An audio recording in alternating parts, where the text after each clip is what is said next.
అవకాశాలు ఆకాశాల నుంచి ఊడిపడవు. వచ్చిన అవకాశాలను అందిపుచ్చుకొని సద్వినియోగం చేసుకోవాలి. ప్రభుత్వ ఉద్యోగాలు సాధించాలనే ఆసక్తి అందరికీ ఉంటుంది, కానీ ఆ శక్తి మాత్రం కొందరికే ఉంటుంది. ఖచ్చితమైన ప్రణాళిక, అంకిత భావం ఉంటే ప్రభుత్వ ఉద్యోగాలను సాధించడం పెద్ద కష్టమేమీ కాదు. ప్రభుత్వ ఉద్యోగం సాధించడమే మీ లక్ష్యమైతే ఈ నోటిఫికేషన్ మాత్రం అస్సలు వదలొద్దు.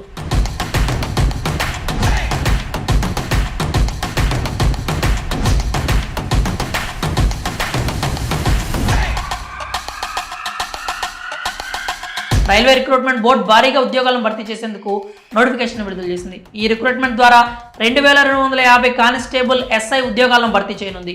Railway recruitment board railway production force మరియు రైల్వే ప్రొడక్షన్ స్పెషల్ ఫోర్స్లో సబ్ ఇన్స్పెక్టర్, కానిస్టేబుల్ పోస్టుల కోసం నోటిఫికేషన్ విడుదల చేసింది. ఈ రిక్రూట్మెంట్ డ్రైవ్ ద్వారా ఆర్పీఎఫ్, ఆర్పీఎస్ఎఫ్ లో 2000 కానిస్టేబుల్ పోస్టులను, 250 సబ్ ఇన్స్పెక్టర్ పోస్టులను భర్తీ చేయనున్నారు. వీటిలో 10% ఖాళీలు మాజీ సైనికులకు, 15% మహిళా అభ్యర్థులకు కేటాయించారు. సబ్ ఇన్స్పెక్టర్ పోస్టులకు దరఖాస్తు చేసుకునే అభ్యర్థులు తప్పనిసరిగా గుర్తింపు పొందిన యూనివర్సిటీ నుంచి గ్రాడ్యుయేషన్లో ఉత్తీర్ణులై ఉండాలి. కానిస్టేబుల్ పోస్టుల కోసం దరఖాస్తు చేసుకునే అభ్యర్థులు గుర్తింపు పొందిన బోర్డు నుంచి 10వ తరగతిలో ఉత్తీర్ణులై ఉండాలి. సబ్ ఇన్స్పెక్టర్ పోస్టుల కోసం దరఖాస్తు చేసుకునే అభ్యర్థుల కనీస వయస్సు 20 సంవత్సరాలు మరియు గరిష్ట వయసు 25 సంవత్సరాలుగా ఉండాలి. కానిస్టేబుల్ పోస్టుల కోసం దరఖాస్తు చేసుకునే అభ్యర్థులు వయోపరిమితి 18 సంవత్సరాల నుంచి 25 సంవత్సరాల వరకు ఉండాలి. రిజర్వ్డ్ కేటగిరీ అభ్యర్థులకు నిబంధనల ప్రకారం వయో పరిమితి సడలింపు ఇవ్వబడుతుంది.